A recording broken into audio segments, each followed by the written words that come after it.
నమస్తే, welcome to iDream media. నేను సౌజన్య. So రీసెంట్గా ప్రైవేట్ ఇన్స్టిట్యూషన్స్ అన్నిటినీ కూడా తెలంగాణ మహిళా కమిషన్ చైర్పర్సన్ నేరేల శారదా గారు సడన్ విజిట్, సర్ప్రైజ్ విజిట్ చేసిన సంగతి అందరికీ తెలిసిందే. సో మరి ఆవిడ రియాక్షన్ ఏదైతే ఉందో అది నిజంగా ప్రశంసనీయమే. మరి ఈ అంశానికి సంబంధించి వారి అభిప్రాయాన్ని, ఎన్నో విషయాలని మనకు తెలియజేయడానికి ఈరోజు మనతో పాటు ఉన్నారు senior journalist and family counsellor Priya Chaudhary గారు ఉన్నారు. వారితో మాట్లాడదాం. నమస్తే అండి. నమస్తే తల్లి. సో నేరేల శారదా గారు తెలంగాణ మహిళా commission chairperson. I think so for the first time Telangana మహిళా కమిషన్ ఒకటి ఉంది, అది పనిచేస్తోంది. సో ఇన్ కేస్ మహిళలకి ఏవైనా ఇబ్బందులు ఉంటే, అది ఎక్కడ అది వర్కింగ్ ఉమెన్ కావచ్చు, లేదంటే ఫిమేల్ స్టూడెంట్స్ కావచ్చు, వాళ్ళకి ఇబ్బందులు ఉంటే ఒక కమిషన్ పనిచేస్తోంది. మనం దానికి చెప్పుకుంటే కనుక దే సపోర్ట్ అస్ అనేది ఇప్పుడు శారదా గారి ద్వారా తెలిసింది. సో ఆవిడ మీరు ఇందాకలే నాకు ఈ విషయం చెప్పారు. సో నిజంగా ఐ ఫెల్ట్ వెరీ హ్యాపీ అనమాట. సో నేరేళ్ళ శారదా గారు ఇలా సర్ప్రైజ్ విజిట్ చేశారు 2 ప్రైవేట్ ఇన్స్టిట్యూషన్కి సంబంధించి. సో దీని గురించి మీ అభిప్రాయం ఏంటి? వి షుడ్ అప్రిషియేట్ హర్ అండి. ఎస్, అప్రిషియేట్ హర్ అని ఎందుకన్నానంటే అది ఆవిడ బాధ్యత. యా, బాధ్యత చేసింది ఎందుకు అప్రిషియేట్ చేయాలి అని. కానీ చచ్చిపోయినటువంటి ఒక మహిళా కమిషన్ని ఆవిడ ఈ చర్యతోటి బ్రతికించిందేమో అనిపించింది.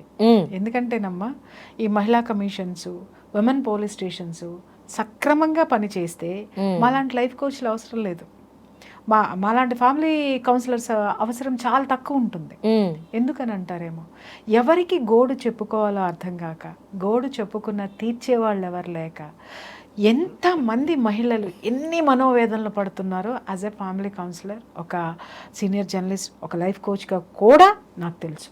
ఎంతో మంది ఆవేదనలు ఉన్నాయి, ఎన్నో ఉన్నాయి. నిన్నగాక మొన్న కూడా నేను మాట్లాడాను ఏంటంటే వాకింగ్ ప్లేస్లో లైంగిక వేధింపులు అనేటటువంటివి. సో వీటన్నిటికీ ఈ మహిళా కమిషన్ అనేది ఎందుకు ఉందంటే వీటన్నిటి కోసమే ఉంది తల్లి. వర్క్ ప్లేస్లో ఈ లైంగిక వేధింపులు జరగకూడదు, వర్క్ ప్లేస్లో వర్క్ ప్రెషర్ అనేటటువంటిది వాళ్ళకి దీనికి మించి ఉండకూడదు. అలాగే అదేంటి మీరన్నట్టు ఇప్పుడు ఆడపిల్లలు వాళ్ళకి సంబంధించినటువంటి ఇష్యూస్ చూడండి, వాళ్ళ లైఫ్ ఇప్పుడు వాళ్ళ ఏజ్ ఎంత ఉంటుందండి నిజం చెప్పాలంటే.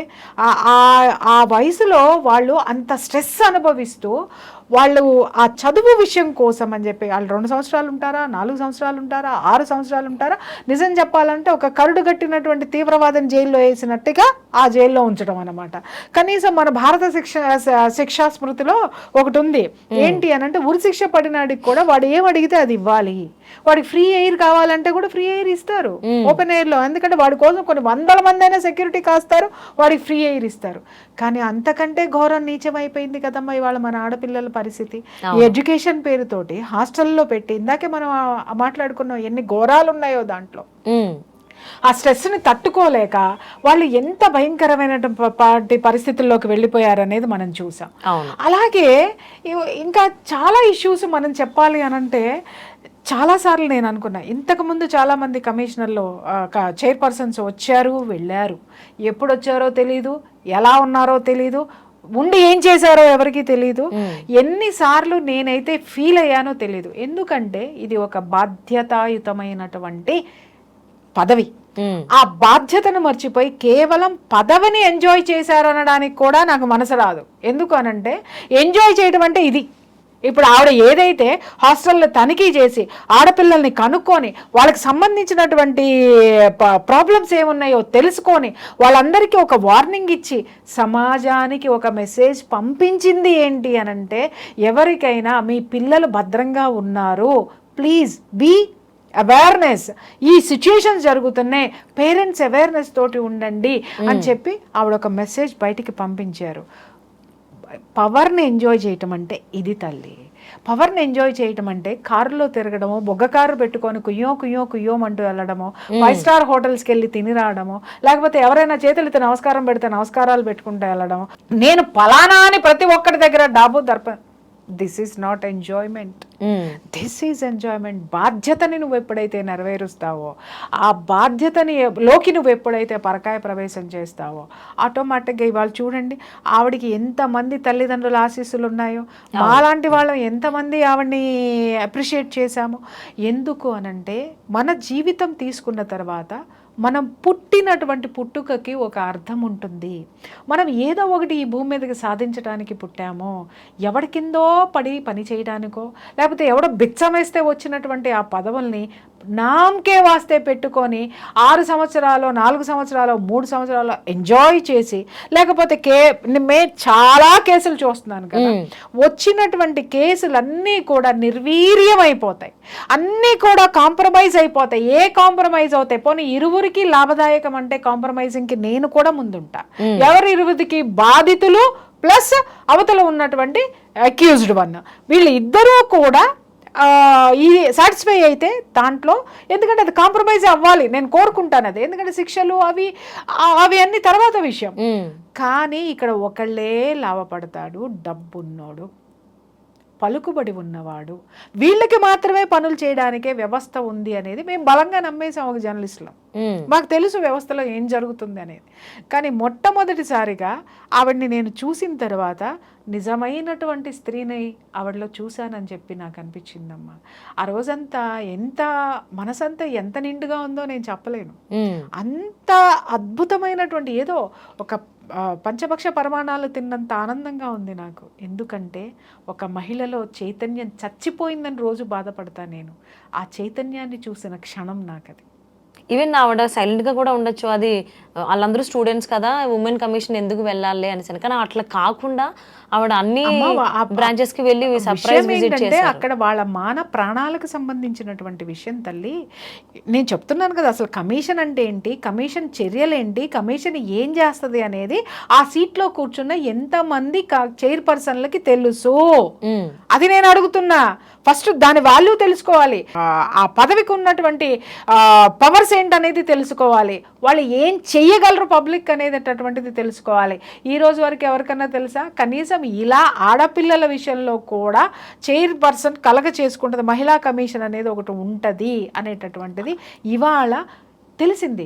కొంతమంది చూడమ్మా, మా సార్ ఎప్పుడు చెప్తూ ఉండేవారు, మా సైకాలజీ సార్, ఏంటి అంటే ఏదైనా ఒక పదవి వచ్చినప్పుడంట ఎవరైతే ఆ కుర్చీలో కూర్చుంటానికి ఎవరైతే వస్తూ ఉంటారో ఈ చైర్ అనుకుంటుందంట, ఓ వెల్కమ్, వాడు అనుకుంటాడంట నేను ఈ పదవికి నేను అర్హుణ్ణి అనుకుంటూ వస్తాం. కానీ కుర్చీ అనుకుంటుందంట నీలాంటి బ్లడీ ఫుల్స్ని ఇంతకుముందు చాలా మందిని చూసా దా అంటదంట.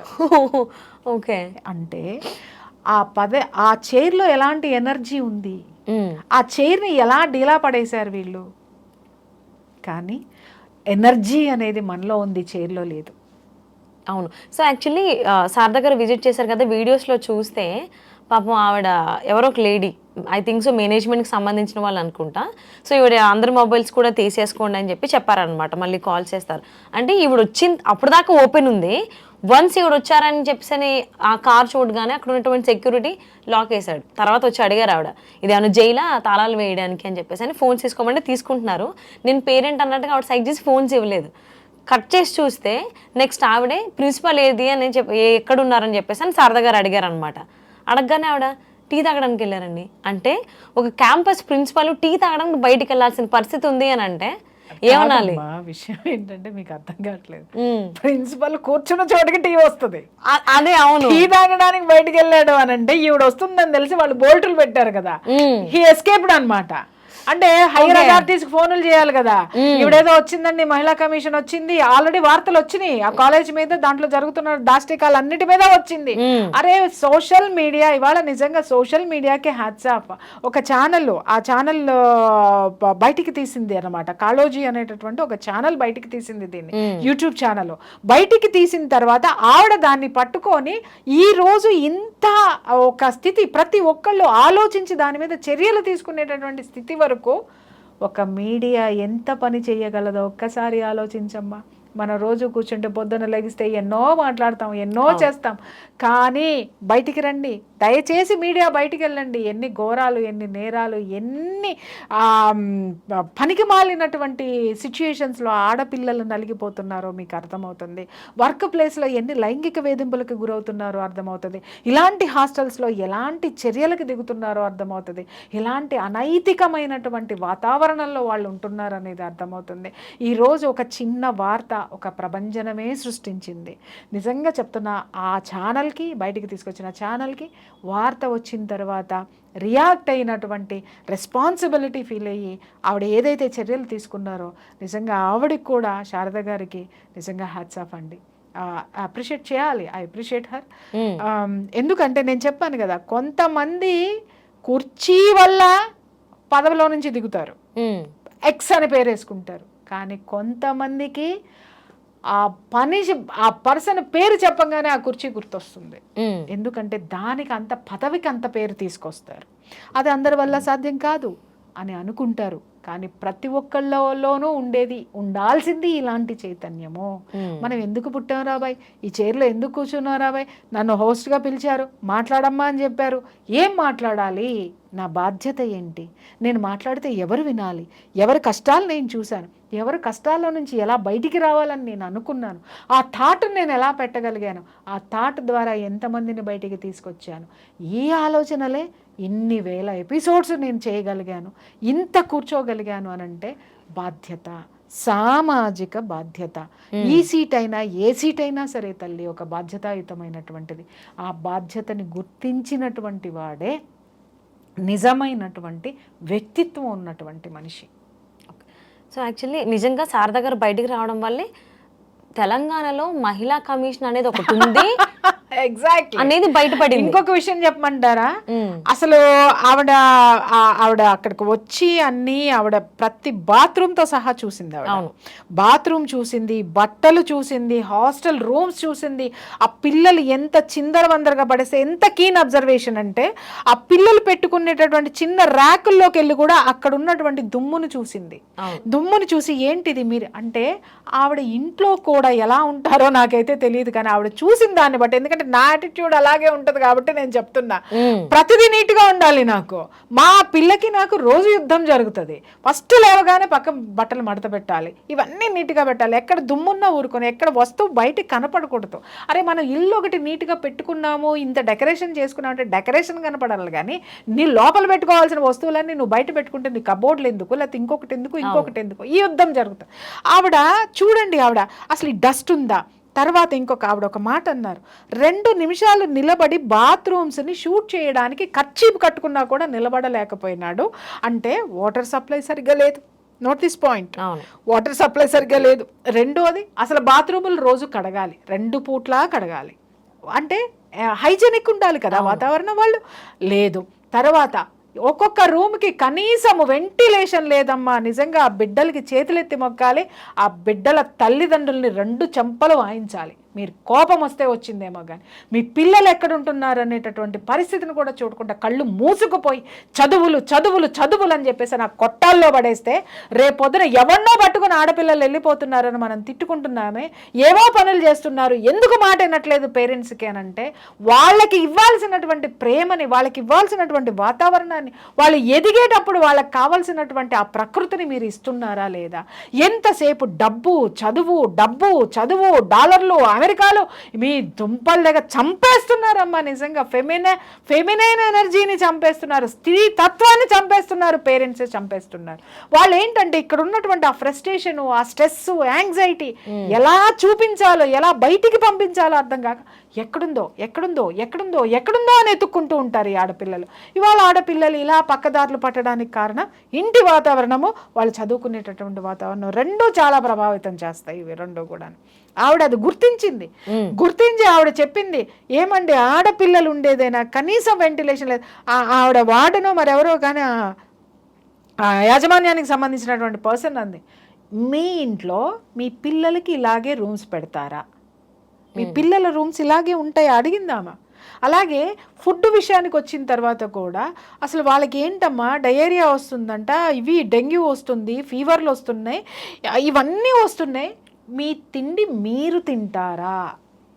ఫుడ్లో వచ్చిన బొద్దింకలు కూడా వాళ్ళు నల్ల యాలకులు, లవంగాలని చెప్తున్నారంట. ఇంతకంటే వాడు బాత్రూంలో ఉంటది చూసావమ్మా, ఆ పదార్థం తింటా ఉండుంటాడు, వాడు భోజనం చేసేవాడు కాదు. ఆ భోజనం పెట్టేటటువంటి వాడు, ఆ ఫీజులు కట్టించుకునేటటువంటి వాడు ఆ బాత్రూంలో ఉండేటటువంటి పదార్థాన్ని తినేవాడు అయి ఉంటాడు. అందుకే వాడికి ఆ లవంగంలాగా కనిపించింది అది. లేకపోతే మనిషి అనేవాడు ఎవడైనా మాట్లాడతాడు అసలు? ఆ పిల్లలు ఆ ఒక్క విషయాన్ని, అమ్మ ఈ జీవితము, ఈ జీవుడు దేంతో బతుకుతాడు? గుప్పెడు మెతుకులతోటి. రుచికరమైనటువంటి ఆరోగ్యకరమైనటువంటి ఆహారాన్ని కూడా మీ బిడ్డలకు పెట్టలేని దుస్థితిలో దిక్కుమాలిన చదువులు అని చెప్పేసి, దిక్కుమాలిన చదువులు అనట్లా, ఇలాంటి చదువుల పేరుతో దిక్కుమాలిన ప్లేసుల్లోకి మీరు పంపిస్తున్నారే, మీకు బాధ్యత లేదా? ఈ పేరెంట్స్ కి బాధ్యత లేదా? ఆవిడ కూడా నేను ఒక రిక్వెస్ట్ చేస్తున్నాను శారద గారికి కూడా. శారద గారు, మీరు ఆ హాస్టల్లో చూసి ఏదైతే వార్నింగ్స్ ఇచ్చారో, give a warning to the parents also అండి. ఎందుకంటే ఫస్ట్ రెస్పాన్సిబుల్ ఫెలోస్ ఎవరైనా ఉన్నారు అంటే పేరెంట్సేనమ్మా. ఫస్ట్ మీరు వాళ్ళకి కూడా కౌన్సిలింగ్ ఇవ్వాలి. ఎందుకంటే నేను నంబర్ ఆఫ్ ఎపిసోడ్స్లో నేను ఇచ్చాను. ఎందుకంటే ఇప్పుడు మీరు ఫేమ్ అయ్యారు కాబట్టి, మీరు ఏం చెప్తారు అనేది జనం వింటారు కాబట్టి, మీరు ఈ పేరెంట్స్ను కూడా గైడ్ చేయాల్సినటువంటి అవసరం అయితే మాత్రం శారద గారికి చాలా ఉంది. ఎందుకనంటావేమో, కనీసము ఆ పిల్ల ఎక్కడ ఉంటుందో కూడా చూసుకోకుండా ఎలా చేయదండి, మీ పిల్ల చూసుకుంటుందిలేండి అని అంటే, ఆ పిల్లకి అది తప్పితే పరిస్థితి లేదు. అది ఆ వాతావరణాన్ని వాళ్ళు కలగజేస్తారు, ఒప్పుకోవాల్సిన పరిస్థితి. అందుకని ఎక్కడుంటే ఏమైంది, ఒప్పుకుంటుంది. ఇంకొకటి, ఎలాగానే మనకి మైనస్లు ఏమున్నాయో మనకు తెలియదమ్మా. అవును, వెళ్ళిన తర్వాత తెలుస్తుంది. అరే గాలి రావట్లేదనో, లేకపోతే మంచం సరిగ్గా లేదనో, లేకపోతే వాటర్ రావట్లేదనో, ఇంకోటనో. ఎంత నీచమైనటువంటి వాతావరణాన్ని చూశానంటే, పబ్లిక్ టాయిలెట్స్ కూడా ఇంత అధ్వానంగా, ఇంత దరిద్రంగా, అవి చాలా నీట్ గా ఉంటాయి. ఈ ఆడపిల్లల్ని చూస్తే ఎంత కడుపు తరుక్కుపోయిందో నాకైతే తెలియదు. కానీ ఆ పేరెంట్స్ ఇవాళ ఆ బాధతోటి మాట్లాడుతున్నారు. వాళ్ళు ఆ బాధను అలాగే కంటిన్యూ చేయండి. అలాగే కంటిన్యూ చేసి ఆ ఫైర్ ఏదైతే ఉందో అక్కడ ఉన్నటువంటి వాతావరణాన్ని క్లీన్ చేసేదై ఉండాలి. అంతేగాని నువ్వు ఫైర్ ఒక 4 రోజులు మాట్లాడావా, తర్వాత కాంప్రమైజ్ అయ్యారా, ఆ 2 సంవత్సరాలు ఉంటే మా అమ్మాయి బయటకు వచ్చేస్తలే, ఎట్టగొట్ట ఓర్చుకోమ్మా అని పంపించటం అనేది ఇక్కడ పరిస్థితి కాదు. ఆ వాతావరణం మారాలి. వాళ్ళ ఎడ్యుకేషన్ సిస్టంలో ఏవైతే లోపాలు ఉన్నాయో అవన్నీ, హాస్టల్స్ నడిపేటటువంటి వ్యవస్థలో ఏవైతే లోపాలు ఉన్నాయో అవన్నీ కూడా సరిచేయాల్సినటువంటి బాధ్యత ఇప్పుడు మహిళా కమిషన్ చేతిలో మాత్రమే ఉంది. ఎందుకనంటే they have to send report to higher authorities. ఎందుకంటే విద్యాశాఖ మంత్రి లేడు, మరి ఆ అథారిటీస్ ఎవరికి, ఏ అథారిటీస్కి ఇవ్వాలో నాకు అర్థం కావట్లేదు. మరి తొందరగా రేవంత్ రెడ్డి గారు, మరి తెలంగాణలో చదువుకున్న వాళ్ళు ఎవరు లేరా, లేకపోతే మంత్రులు ఎవరు లేరా? మంత్రులు తక్కువైతే కనీసం ఒక ఎమ్మెల్సీ కన్నా పిలిచి ఇవ్వండి, ఒక ఎమ్మెల్యేలు తక్కువైతే మినిస్ట్రీ ఇవ్వడానికి. కనీసం ఇలాంటి నెగ్లిజెన్సీ, ఎంత నెగ్లిజెన్సీ అంటే ఎందుకు మీరు విద్యాశాఖ మంత్రిని ఇంతవరకు పెట్టలేదు? అది చాలా ముఖ్యమైనటువంటి కీలకమైనటువంటి పోస్ట్ కదా. దాన్ని ఎందుకు ఇగ్నోర్ చేసినట్టు ఇంతవరకు నాకు అర్థం. అంటే సరైనటువంటి వాడు తెలంగాణలో లేరని మీరు అవమానిస్తున్నారా తెలంగాణ వాళ్ళని? సో కారణాలు ఏంటి అనేది, ఎందుకు ఇంకా విద్యాశాఖ మంత్రి ఆల్మోస్ట్ 8 months అయిపోయింది కాంగ్రెస్ గవర్నమెంట్ వచ్చి, ఎందుకు అనేది ఆయనే సమాధానం చెప్పాలి. వెరీ సూన్ తెలంగాణకు ఒక విద్యాశాఖ మంత్రి రావాలి. అట్ ద సేమ్ టైం మహిళా కమిషన్ చైర్పర్సన్ అయినటువంటి నేరెల శారద గారు ఓన్లీ సర్ప్రైజ్ విజిట్ వరకు ఆగిపోకుండా తదుపరి కార్యాచరణ కూడా సర్ప్రైజ్లు ఇవ్వాలని కోరుకుంటున్నాను. ఎన్నో సర్ప్రైజులతో పాటు సొల్యూషన్స్ ఇవ్వాలి. Exactly, not only surprise. ఒక విజిట్ చేసామా, భూమి వచ్చేసింది కాబట్టి ఇంకా నేనేం కాదు. ఇప్పుడే మీ అడుగు ముందుకు పడింది, ఇంకా చాలా అడుగులు వేసుకుంటూ ఎన్నో మైల్ స్టోన్స్ మీరు నాటాలి. సో ఆవిడ, ఎందుకంటే ఆ స్టోన్ ఇలాంటి స్టోన్స్ ఎన్నో ఆవిడ నాటాలని నేను కోరుకుంటున్నాను, సక్సెస్ఫుల్ గా సొల్యూషన్స్ తోటి. సో ఈవిడికి ఫస్ట్ ఆఫ్ ఆల్ ఈవిడికి ఎటువంటి ఆటంకాలు రాకూడదు, ఈవిడ ఆగకూడదని నేను కోరుకుంటున్నాను. ఎందుకంటే ఏ కైండ్ ఆఫ్ ప్రెషర్స్ వస్తాయి అనేది ఒక ఐడియా ఉంది అందరికీ కూడా. ఖచ్చితంగా వస్తాయి. ఇప్పుడు నేను ఇక్కడ కూర్చొని ఇన్ని వేల ఎపిసోడ్లు చేశానంటే నేనేదో నోటుకొచ్చింది మాట్లాడేశానా? లేకపోతే నేను ఇంతమంది జనాల్లో నాకు ఇంత స్థానం ఎందుకుందంటే నేను ఎన్ని ప్రెషర్స్ తట్టుకుంటే నాకుందో, ఎన్ని ఎదిరిస్తే ఉందో. ఏ రోజైనా నేను ఆగానా? ఏ రోజైనా నేను ఆపానా? ఎవరికైనా భయపడ్డానా? లేదు. ఎందుకు అనంటే మనం ఒక్కటే నమ్మాలి, మనం మాట్లాడేటటువంటిది ఏదైతే ఉందో, ఏ వాయిస్ అయితే ఉందో, that is not hours, public voice. వాళ్ళలో లేనటువంటిది మన నోటు నుంచి వచ్చిందంటే ఇండైరెక్ట్ గా వాళ్ళందరి ఎనర్జీ మనకు వస్తుంది. ఏముందమ్మా, ఇవాళ ఈ పదవిలో కూర్చున్నప్పుడు ప్రెషర్ వచ్చి పక్కకి వెళ్ళామంటే దీనికంటే పెద్దదే చూపిస్తుంది. ఎందుకంటే ఇక్కడ మనం మంచే చేసాం కాబట్టి. సో రీసెంట్ గానే ఒక మూవీ కూడా వచ్చింది పబ్లిక్, ఈ కైండ్ ఆఫ్ ప్రైవేట్ ఇన్స్టిట్యూషన్ సంబంధించి. సో ఏంటనేది అప్పుడు అందరికీ రివీల్ అయిపోయింది. సో ఏదేమైనా కానీ శారదా గారికి అయితే ఎటువంటి ఆటంకాలు రాకూడదు. ఉమెన్ కమిషన్ చైర్పర్సన్ గా ఆవిడ ఇంకా చాలా వర్క్ చేయాలి, మహిళలకు అండదండగా ఉండాలి. మాలాంటి వాళ్ళతో ఆవిడ ఒకసారి కూర్చుంటే ఆవిడ ఎంత పని చేయాలో మేము చెప్తాం. ఆవిడ మీద ఎన్ని బాధ్యతలు ఉన్నాయో మేము చెప్తాం. సో మహిళలకు అండగా ఉండాలి తెలంగాణ మహిళా కమిషన్ అని కోరుకుంటూ థ్యాంక్ యూ సో మచ్ అండి. Thank you.